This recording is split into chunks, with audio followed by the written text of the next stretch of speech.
Pois é, meu amigo, nossa novela preferida tá interessante, o bicho tá pegando e eu adoro quando isso acontece. Hoje é dia 24, hoje é terça-feira e esse é o nosso terceiro editorial do dia, é o nosso chá da tarde, né? E tem muita, mas muita informação de extrema relevância para vocês. Muita coisa importante acontecendo no Brasil, no mundo e no mundo envolvendo o Brasil. Deu para você ter uma noção que o bicho tá literalmente pegando. Uma delas é que o Lula recebe uma péssima notícia agora. Pois é, será que o Lula ainda está com algum moral, com alguma credibilidade no Brasil e no mundo? Duvido muito. Outro ponto que a gente vai falar é uma matéria do Congresso em Foco. A oposição tá brabinha, tá nervosa, tá dando chilique. Adivinha por quê? Carla Zambelli. Carla Zambelli foi embora para a Itália e há sinais de que o jogo pode mudar. Adivinha quem pode estar beneficiando a Carla Zambelli lá na Itália? Segundo o Congresso em Foco, é a Giorgia Meloni, né? Vamos falar sobre isso, tá? Vamos falar sobre isso, vamos discutir essa questão da Carla Zambelli na Europa, porque assim, o Brasil tá indo a todo vapor. Aqui no Brasil não estão respeitando nada do direito brasileiro.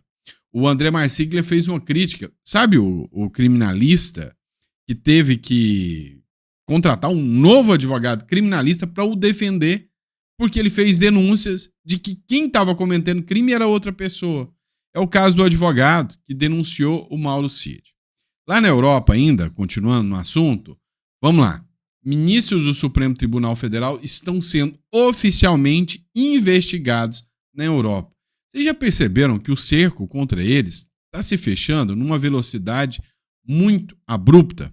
E no momento que o Gilmar Palusa acontece na Europa, que um partido que ganhou muita força em Portugal, o partido Chega, abre investigação contra o Gilmar Mendes, um grupo de bolsonaristas, deputados bolsonaristas, também estará na Europa no mesmo momento em que o Gilmar Mendes vai realizar o Gilmar Palusa. Mas não é para estar no Gilmar Palusa, não é para estar no evento do Gilmar Mendes.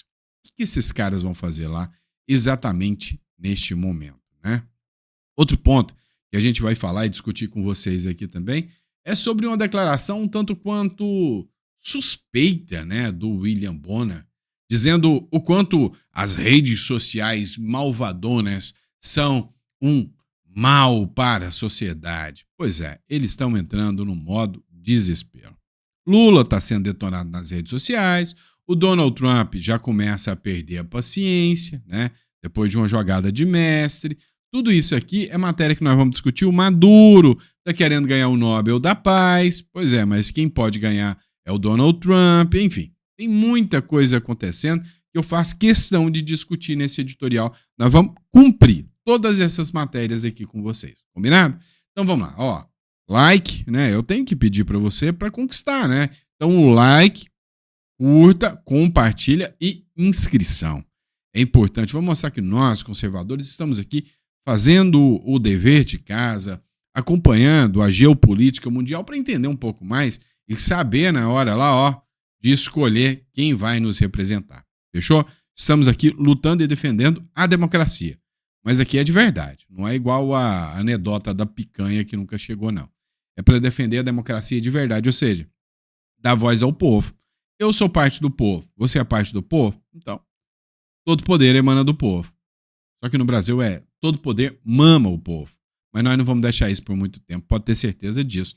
Nós vamos criar consciência eleitoral. Esse é o passo. Beleza? Então vamos para cima, que você está aqui pelas notícias, né? Vamos lá.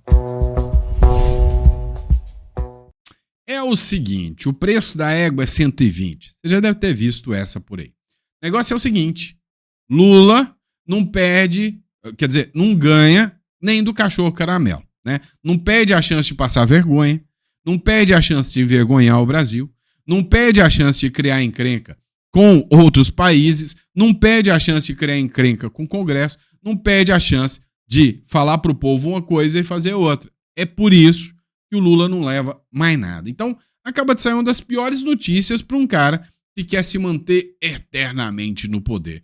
Dizer que vai governar aqui a República das Bananas até os 130 anos, hein? Já pensou que tragédia? Pois é, mas não vai rolar. Vocês sabem que não vai rolar. Olha só, Paraná Pesquisas. Lula perderia para Bolsonaro no primeiro, no segundo turno, pro Cachorro Caramelo no primeiro, no segundo turno, pro Tarcísio no primeiro, no segundo turno, pra Michele no primeiro, no segundo turno, pro seu Zé da esquina, no primeiro e no segundo turno. Afinal, o povo tá acordando, né? A pesquisa eleitoral foi divulgada pelo Paraná Pesquisa e o Lula tá mal. Mas tá mal mesmo. Ó, Michele Bolsonaro e Lula, sabe? A situação não é nada boa. E assim, nem que eu acredite nessas pesquisas. Não acredito. Mas, literalmente, eu acho que essas pesquisas são tendenciosas, são para enganar o povo, não são confiáveis. Essa é a minha posição, é o meu posicionamento. É o que eu acredito dessas pesquisas. Mas uma coisa é certa. Se as pesquisas estão dizendo que o Lula perde no primeiro e segundo turno por uma diferença de 37 do Bolsonaro contra 32 do Lula, dobra a favor do Bolsonaro e dobra contra o Lula, né? Essa é a minha visão. E vocês? Vota no Lula ou no Bolsonaro? Coloca no comentário que eu quero saber, tá? Bora para a próxima. Vamos lá, pessoal. Tem outro ponto que tá chamando a atenção pra caramba. Tá deixando o pessoal de cabelo em pé. Principalmente a turma da Left People. É o seguinte. Ontem eu fiz de propósito, só para matar de raiva aqueles professores de português que me assistem. Ontem a gente trouxe para vocês uma publicação do Paulo Figueiredo dizendo que tem que acontecer uma frente ampla na Europa para fazer denúncias contra ministros do Supremo Tribunal Federal.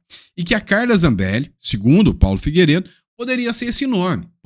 Poderia ser uma pessoa que, como asilada política lá, levaria, né, denúncias contra ministros do Supremo e perseguição política aqui no Brasil, lá para a Europa. Só que a Carla Zambelli está numa situação difícil, tá? Com uma ordem de prisão inclusa na Interpol, mal pode circular a Europa afora ali sem o risco, né, de ser preso.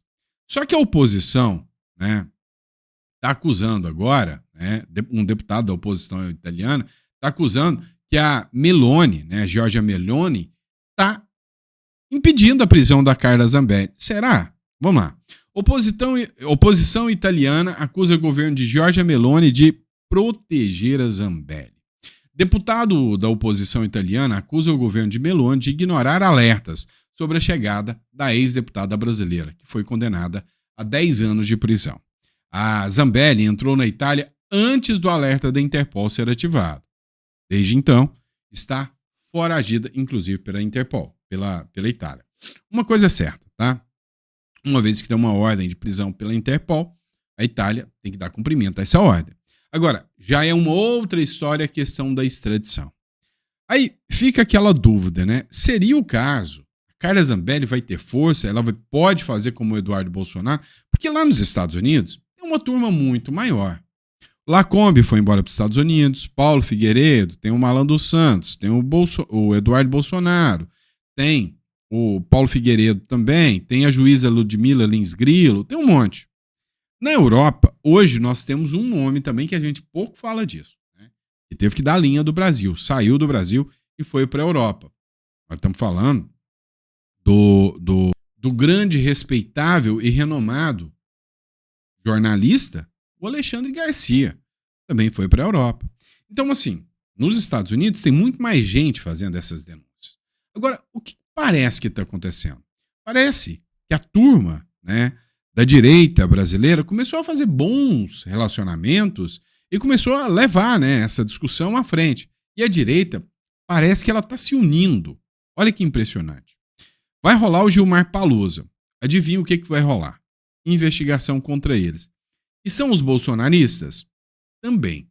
Mas não são os bolsonaristas que estão fazendo a denúncia. Senta, que essa história aqui vai te deixar bem interessado. Vamos para cima. É o seguinte, vai rolar um evento do Gilmar Mendes lá nas Europa. E lá nas Europa, não é os Brazuca que vão investigar o Gilmar Mendes, não.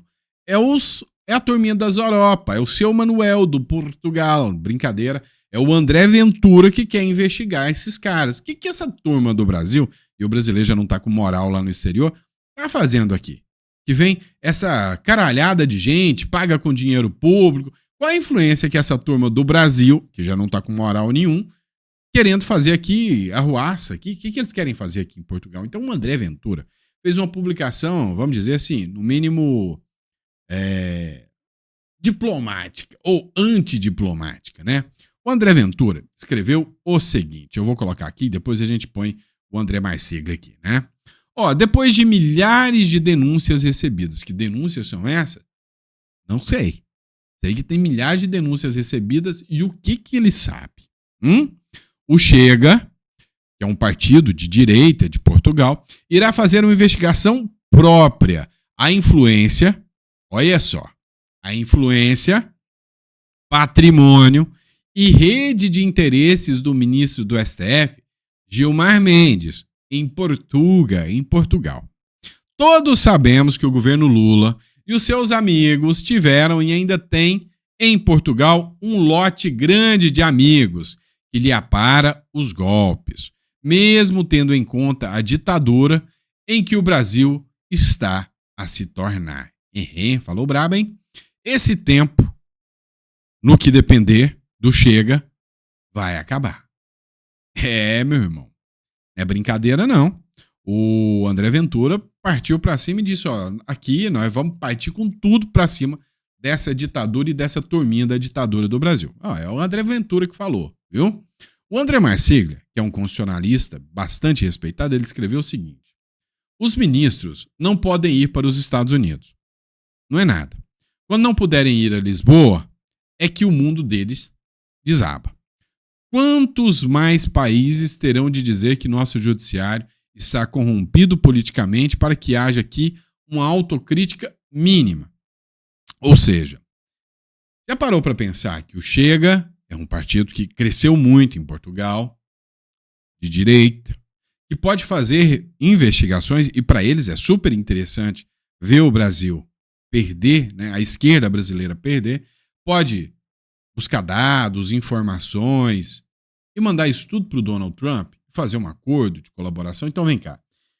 Esqueceu que tem a lei Magnitsky lá nos Estados Unidos? Se forem condenados os ministros do STF e se estender além do Alexandre de Moraes pegar o ministro Gilmar Mendes, entre outros, a lei Magnitsky pode atingir não só os ministros, como todos os seus familiares.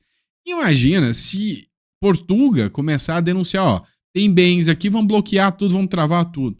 Cara, essa turma vai pirar, viu? Pode ter certeza que vai pirar. E a gente vai estar assistindo isso aqui, né? Óbvio, de camarote aqui. A revista Oeste tratou desse tema em específico, né?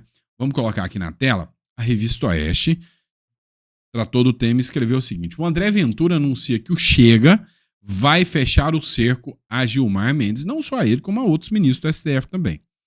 Zóia, é comigo. André Ventura, líder do partido português Chega, anunciou que a legenda vai fechar o cerco ao ministro do STF. Aspas, todos sabemos que o governo Lula e os seus amigos tiveram e ainda têm em Portugal um lote grande de amigos que lhes apara os golpes. No que depender do Chega, isso vai acabar. Fecha aspas, tá aí a menção ao tweet do André Ventura, Fabi. Tá de olho aí no Gilmar Mendes, né? Será que realmente o Gilmar Palusa tá com os dias contados?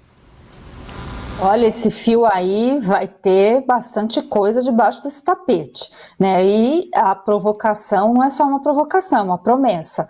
A gente precisa entender que atualmente o governo português é de esquerda, mas o Chega tem tudo para ser governo daqui a um pouquinho, daqui 4 anos. Então, o André Ventura está puxando um fio bem importante, mas eu recomendaria muita cautela mesmo, porque a gente sabe o quanto é perigoso quando você descobre esse tipo de negócio, né, que pode, a gente está colocando aqui no condicional, pode ser que tenha muitas coisas a serem expostas, tanto em relação a políticos brasileiros, porque eu não estou errando, eu estou tratando o ministro Gilmar Mendes como político, ainda mais em relação ao instituto que ele tem lá em Portugal, né? Interessante, Tayane, que eu olhei no site, né, do Gilmar Palusa, que é do Instituto IDP, e Não tem, esse ano não tiraram dali, né? Mas esse é em julho, a gente vai contar, a gente vai cobrir e vai ser, acho que de 2 a 7 de julho este ano,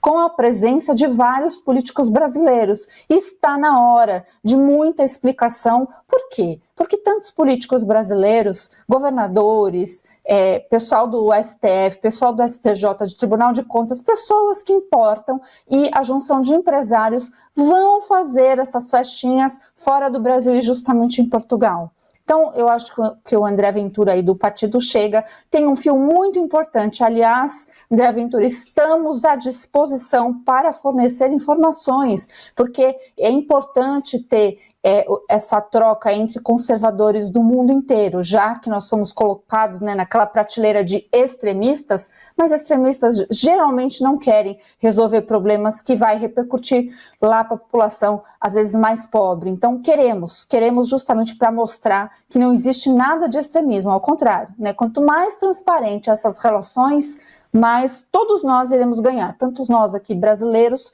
quanto os portugueses, né? Acho que tem muita coisa a ser explicada. Pois é, vocês veem que realmente, né, a situação deles não tá ficando muito fácil. Você acha que isso pode impactar? Eu acho que o André Marceglia tá certo. Ir para os Estados Unidos, deixar de ver o Mickey, incomoda. Mas não poder ir para a Europa, Munamu, aí o bicho pega. Vamos lá, pessoal, mas não para por aí também não. Tá rolando a investigação pelo Partido Chega, que é um partido português, que ainda não é governo, mas provavelmente se tornará governo. E olha que as relações estão um pouco estremecidas, mas não é só o partido que vai estar lá, não. Vai ter bolsonarista lá também. Olha só. Matéria do Igor Gadelha. A viagem de bolsonaristas a Lisboa durante o Gilmar Palusa. Já tem até nominho bonitinho, né? Tem o Lula Palusa, tem o Gilmar Palusa, tudo isso. Adivinha quem são os otários que bancam? Quem que você acha que é o imbecil que tá pagando a viagem da turma que tá indo pra lá? Adivinha? Você acertou. Você acertou. Se você tá olhando pra mim nesse momento, ou tá se olhando no espelho, você acertou quem é o idiota que tá pagando isso. Parlamentares bolsonaristas marcaram uma viagem a Lisboa no mesmo período em que a capital portuguesa receberá a cúpula do judiciário e do legislativo brasileiro para o chamado Gilmar Palusa. Os aliados do ex-presidente Jair Bolsonaro, contudo, não vão a Lisboa para o tradicional fórum jurídico organizado pelo ministro do STF, Gilmar Mendes, que em 2025 ocorrerá entre os dias 2 e 4 de julho. Os bolsonaristas vão à cidade para participar do seminário Veritas Liberat, né? A Verdade vos libertará. O evento ocorrerá em 4 de julho e contará com membros do Chega, partido de direita, em Portugal, e do Vox, da Espanha. O tema do seminário da direita será Reconstruindo Direitos, uma jornada pela anistia e liberdade. Em sua página, o Veritas diz que foi criado inspirado no finado escritor brasileiro Olavo de Carvalho. Dentre os bolsonaristas confirmados pelos organizadores estão a senadora Damares Alves, o líder do PL na Câmara, Sóstenes Cavalcante, e o ex-ministro Onyx Lorenzoni. Damares, inclusive, já recebeu autorização do presidente do Senado, Davi Alcolumbre, para participar do evento em Lisboa e de outro em Madrid. Ambos com ônus para a Casa Legislativa. Nós que vamos pagar também, né? Se eu critiquei um lado, tem que ser claro e direto com vocês. A diferença aqui é que eu acredito que o Vox Libertatis, né, que é isso mesmo o nome, né, Vox Libertatis, está preocupado com Vox Liberati, né? Está preocupado o quê? Em nos dar liberdade, o voz de expressão, valores que são caros para mim. Agora, o que acontece lá no Gilmar Palusa, eu acredito que são valores que são caros para o meu bolso, mas não são para mim, tá? Essa turma aí eu acho que não tem muito o que me representar, mas eu tinha que ser claro para vocês que tudo, né, ainda é gasto público. E já que a gente falou em liberdade, né, a turma da Left People, a turma da Globo News, né, tá doidinha para te censurar, né? Doidinha, e tem tudo a ver com o STF. O Bonner, né, diz que as redes sociais são um problema para a humanidade, né? Eu sou um problema para a humanidade. Eu sou um perigoso problema para a humanidade ao fazer matérias e mostrar para vocês a minha opinião. Caramba, né? Esse povo não gosta da opinião que não é igual ou submissa a deles, né? Dá uma olhada o que o seu Bonner falou. Mas também propiciou o surgimento de desafios muito novos e muito perigosos. Eu diria, então, que no momento que a gente vive, as redes sociais, nesse 2025, ainda são um enorme problema para a humanidade, para a civilidade e para o futuro da civilização. Ainda são. Eu adoraria que dentro de menos de um ano você me fizesse a mesma pergunta e eu dissesse, que bom, encontramos uma solução para o mal que as redes sociais têm feito. No momento, estamos lidando com esse mal, com as bolhas, com a intolerância crescente, com as pessoas se recusando a ouvir os diferentes e ainda tornando os diferentes seus alvos porque inimigos. Isso é um produto claro, típico, inegável das redes sociais. Então, eu não preciso nem voltar 100 anos, a gente volta 30 anos e enxerga um momento em que a humanidade se viu diante de uma novidade que acabou trazendo também desafios enormes. Mas também... Vamos lá, pessoal. Só me surgiu uma dúvida aqui, né? Para eles, todo discurso que não é o deles é um discurso de intolerância e de ódio. Quando eles não aceitam o nosso discurso, aí não é intolerância e ódio. E aí surgiu uma dúvida, é meio besta, né? Eu vou assistir só um trechinho de novo, só para tirar essa dúvida. Vocês viram que ficam passando duas imagens aí, né? E aí, vou até tirar o som aqui. Ficam passando duas imagens. Eu não sei se essa imagem é do vídeo original ou se alguém incluiu as imagens. Eu acredito que essas imagens são do vídeo oficial. E aí eu achei um ponto super interessante. Eu quero só confirmar se eu vi certo. Opa, eu acho que eu vi certo, ó. Vocês viram? Colocaram um petista lá na imagem. Vocês conseguem perceber ali a imagem de um petista? Deixa eu ver se dá para chegar perto. Não. Aqui, ó. Vocês viram que tem ali? Caramba! Isso para mim é homenagem, logo depois de um cara com a camisa vermelha, né? Cara, essa gente não tá preocupado com o discurso de tolerância, nem nada disso. Não, esses caras só querem o controle total de tudo. Eles não querem a minha opinião, eles não querem a sua opinião, eles querem te controlar. Essa é a grande verdade, essa é a realidade, né? Hoje as máscaras caíram e a população sabe disso. Vamos lá, pessoal. Vamos falar desse caso aqui que, pra mim, é absurdo demais. Vocês estão sabendo o que rolou com o Mauro Cid, né? A Veja fez um jornalismo e divulgou mensagens trocadas entre o advogado do Marcelo Câmara, que é um dos réus no processo do golpe da Tabajara, ex-assessor do Bolsonaro. Um dos réus é o Marcelo Câmara. Trocou mensagem, o advogado do Marcelo Câmara trocou mensagem com o Mauro Cid, que também é réu, que também foi assessor do Bolsonaro, mas é o delator. Então vamos lá. Só para você entender a triangulação. Eu tinha o Mauro Cid, que esse processo de golpe, Tabajara todinho, tá quase que baseado só nas falas do Mauro Cid, que já mudou a versão várias vezes e disse em mensagens trocadas, e a Meta agora acabou de comprovar que as mensagens eram dele, que ele foi coagido a fazer a delação. Mas ninguém tá nem esquentando com isso. Mas tá bom. O Mauro Cid tinha uma ordem contra ele para ele não conversar com ninguém e não usar as redes sociais. Ele descumpriu essa ordem. E aí, tem uma conversa. Com quem? Com o advogado de outro réu, que é o Marcelo Câmara. O advogado não tem nenhuma ordem judicial contra ele que o impeça de conversar com ninguém. Ele não é réu, não pode ter ordem judicial contra ele. Ele conversou com o Mauro Cid.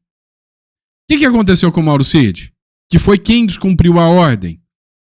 Nada. E com o advogado que estava exercendo a sua função e deveria defender o seu cliente. Está sendo investigado agora pela Polícia Federal sob ordem do ministro Alexandre de Moraes. E aí, o coitado do Marcelo Câmara aqui não tem nada a ver com isso. Ninguém provou que ele sabia da conversa com o advogado, da ação do terceiro. Ninguém provou que ele sabia. O advogado, em momento algum, falou: não, meu cliente sabia. Não, era eu que estava conversando. Ou seja, cabia a justiça provar, ter uma mensagem, uma conversa. Não tinha. Mandou prender o Marcelo Câmara. Então vem cá. O cara que descumpriu, que é o delator, que está sendo tratado como mentiroso, nada aconteceu com ele. O outro, que era réu, que não conversou com ninguém, não descumpriu nada, foi preso. O advogado, que está só exercendo a sua função, agora responde por inquérito. E aí vem essa brincadeira que os jornalistas tratam como se fosse uma coisa séria, né? Advogado que trocava mensagens com Mauro Cid contratou um criminalista para defendê-lo. Adianta? Não adianta. Os caras não estão nem preocupados com fatos. Não adianta. O advogado vai se lascar, né? Agora, o André Marcic escreveu o seguinte: o Brasil é o país em que advogado tem que contratar advogado para advogar. O delator não sabe de nada, mas delata o juiz da imprensa. E o juiz do caso é também a vítima do réu. E a tudo isso chamamos de democracia. Ó, a única coisa que a gente vê aqui não é nem a democracia, é a demo, né? Demo do demônio, né? Do jonho. Porque isso aqui não pode ser chamado de direito. Não tem como.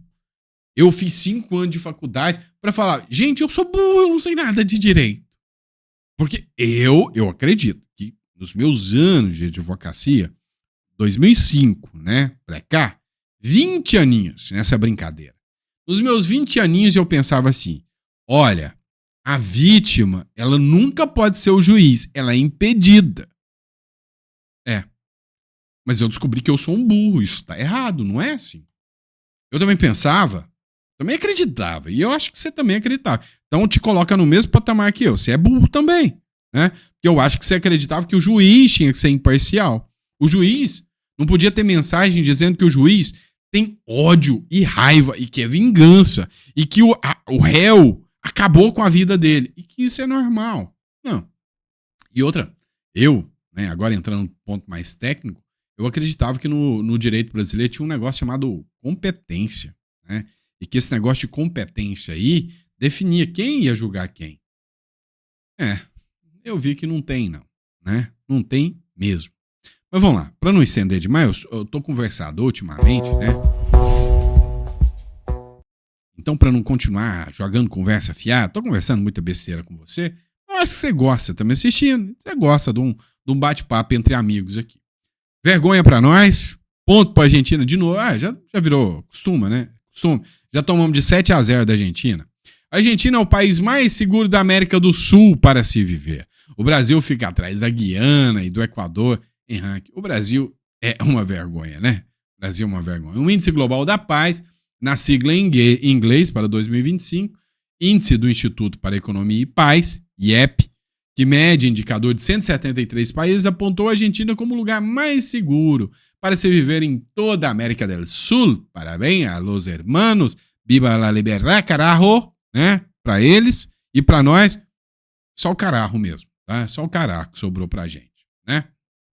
O GPI leva em consideração o nível de paz em cada nação por meio de 23 critérios. E o Brasil, Silas, se lascou de novo, é um dos piores países para se viver, graças a quem?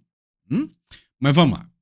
Posicionamento do governo no conflito entre Israel e Irã repete o padrão de críticas seletivas e condescendência com autocracias que conspurca a credibilidade diplomática. Agora eu sei o que é conspurca. Eu só vim aqui para falar para vocês. Conspurcar é envergonhar, é aquela palavra que o pessoal não gosta, denegrir, né? Que acaba com a moral, com a reputação. Então, o Lula é um conspurcador do brasileiro. Ele envergonha o brasileiro, ele lasca o brasileiro. Essa é a verdade. E o Estadão desceu a lenha no Lula aqui. Mais uma vez, o Lula é do contra. Aqui, publicação, né, do Rivo News, fazendo aqui umas criticazinhas ao seu presidente. Escute-me. Enquanto o grupo apontava o Irã como fonte de terror e apoiava o direito de defesa de Israel, Lula criticou Israel por atacar o Irã e disse que esse movimento ameaça fazer do Oriente Médio um único campo de batalha. E só. Ele não menciona o programa nuclear uraniano. Também não falou do fato de que o regime dos ayatolás é o maior financiador de terrorismo do planeta e que eles são criminosos que atentam contra o básico dos direitos humanos diariamente. O alinhamento de Lula com Putin e Trump, pelo menos ali na questão russa, ficou nas entrelinhas das declarações que o presidente deu quando chegou lá no Canadá. Lula desdenhou da reunião e do próprio G7 como quem é convidado para uma festa e ofende o dono da casa. Impressionante. Trump defendeu Putin, a entrada do Putin ao G7. Não deveria ter saído do G7. Deveria ser o G8, acho que nesse momento já não é mais... O Putin participava do G8, não era o G7. Veja, eu acho que o G7, no fundo, depois do G20, não há nem necessidade de existir o G7. O G20 é mais representante. Agora, é uma questão cultural. Existe desde 1975, desde a crise do petróleo. Sabe, são os primos ricos que se reúnem, eles não querem parar de se reunir. Mas eles estão no G20 e no G20 eu acho que tem mais importância, tem mais densidade humana, tem mais densidade econômica. De qualquer forma, eu sou convidado desde que eu fui eleito em 2003, eu participo para não dizer que eu recuso a festa dos ricos. Gente, que vergonha, né? Pra quê? Eu venho para dizer que eu não recuso o convite dos ricos. Nossa. Parabéns a galera do Rivo News aí. Mas assim, vocês vão ficar bravos comigo, mas eu acho que o Lula tá certo. Eu acho que, cá entre nós, né, ele foi sincero aqui. O Lula, literalmente, ele não gosta dos ricos. Geralmente, quem melhora de vida, melhora a sua qualidade, um pouquinho não vota nele. Então, o Lula, literalmente, ele não gosta dos ricos. Ele gosta de viver como um rico. Mas gostar dos ricos, ele não gosta, não. Ele quer viver como um rico, mas quer todo mundo pobre, na miséria. Eu acho que é assim. Tô errado. Se eu tiver errado, vocês me corrijam, né? Vamos lá, encerrando aqui. O que aconteceu? O Donald Trump, e aí eu achei interessante uma publicação do Victor Von Serran. O Donald Trump, né, anunciou um acordo de cessar-fogo entre Israel e Irã, né? E foi, assim, uma coisa épica e a esquerda tá tudo torcendo. A turma do amor tá tudo torcendo pra guerra não acabar. Não, que isso? O Donald Trump vai acabar com a guerra? Não. Guerra continua o ódio, continua o amor contra... continua a guerra. É o que a turma do amor tá querendo. O Trump, se ele conseguir o cessar-fogo, ele sai como um grande estrategista, ele interrompe o programa nuclear e, cara, dá até para rolar um prêmio Nobel para ele. Mas adivinha, quem é que tá dizendo que vai causar a paz? O que ele fez? Ele fez uma tuitada lá, uma postagem lá, e disse que é para convocar, né, na segunda-feira, lá no BRICS, uma cimeira pela paz. Todos os países do BRICS, aquela turma, gente boa, tudo democrática, né? Só que não. A turma do BRICS ia fazer um conclave, um jejum pela paz. E aí, o Maduro merece até um prêmio Nobel da Paz, prêmio Nobel da Paz, porque ele é uma figura muito democrática e boazinha, gosta de paz. Na verdade, essa turma da esquerda tá morrendo de raiva, sabe por quê? Porque quem recomendou o prêmio Nobel da Paz de 2026 foi pro Trump. E aí, adivinha quem foi? O Paquistão. Não sei se você lembra, o Paquistão e a China e a Índia começaram na treta, na brigaiada, né? O Paquistão e a China e a Índia, perdão. O Donald Trump chegou lá, dialogou com os dois e encerrou em pouco mais de 48 horas a treta, a briga. E agora o Paquistão falou, obrigado Trump, você nos salvou, porque enfrentar a Índia não é brincadeira. Por favor, dê um prêmio Nobel pro Trump. E a esquerda não gostou disso não, tá? Mas a esquerda fez tanta força, que parece que a porcaria da guerra ainda não acabou, né? Horas após o anúncio de Trump de cessar fogo, de paz, Israel acusou o Irã de continuar atacando e disse que vai atacar de volta. Falou, não, mas peraí, anunciou um cessar-fogo, mas não parou, eu não vou parar também. Israel disse que o cessar-fogo foi violado e vai responder com força ao Irã. Quem não gostou nada disso foi o presidente Donald Trump. Falou, Israel, baixa a bola. Tu é meu parceiro, tu é meu amigo, mas calma aí. Não é assim que funciona, não. Calma aí que eu tô tentando acabar com essa treta aqui e ganhar um Nobel da Paz. Espera aí. Matéria do Ivan Kleber. O presidente dos Estados Unidos, o Donald Trump, disse que tanto Israel quanto o Irã violaram o cessar-fogo. anunciado horas antes que ele não estava satisfeito com nenhum dos dois países, mas especialmente contra Israel. Falou, ô Israel, você é meu parceiro, cara. Eu te pedi para segurar a bronca um pouquinho, né? E aí, literalmente, né, teve né, um novo ataque, né? Isso aqui é a filmagem do ataque. Novo ataque após mais de 1 hora de cessar-fogo antecipado em razão de um acordo público com o regime iraniano. Israel voltou, nessa noite, a ser alvo de 7 ondas de ataque. Ou seja, tá aqui as imagens, né, mostrando que Israel foi alvo de ataque de novo. E o Irã mentiu, né? A TV estatal iraniana anunciou o cessar-fogo, ia parar, mas olha lá o que está acontecendo com Israel. Tá tendo ataque de novo. Falou, ó, Israel, segura. Israel vai segurar. Falou, segura. Se o Irã continuar atacando, quem é o violador nessa história? E foi estratégia do Trump. Quem é o violador dessa história? É o Irã. Então segura o bet, que eu vou resolver o problema. Vamos lá. Se eu fosse Israel, eu seguraria ali mais algumas horas e esperaria para ver o que o Trump resolveria. E você? Se você fosse aí o Netanyahu, o que você faria nesse sentido? Tá bom? Passei do ponto, conversei demais de novo com vocês, né? Passei 6 minutos. Mas tá bom, o papo foi bom, né? Vocês têm que admitir que o papo foi bom. Se você ficou até o final, coloca no comentário aqui, ó.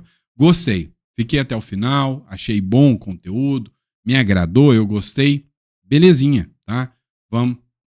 Vamos, escreve aí, né? Vamos organizar agora, daqui a pouquinho eu volto com mais um editorial. Às 7 horas da noite a gente bate mais um papo, tá bom? Obrigado, fica com Deus e até o próximo editorial.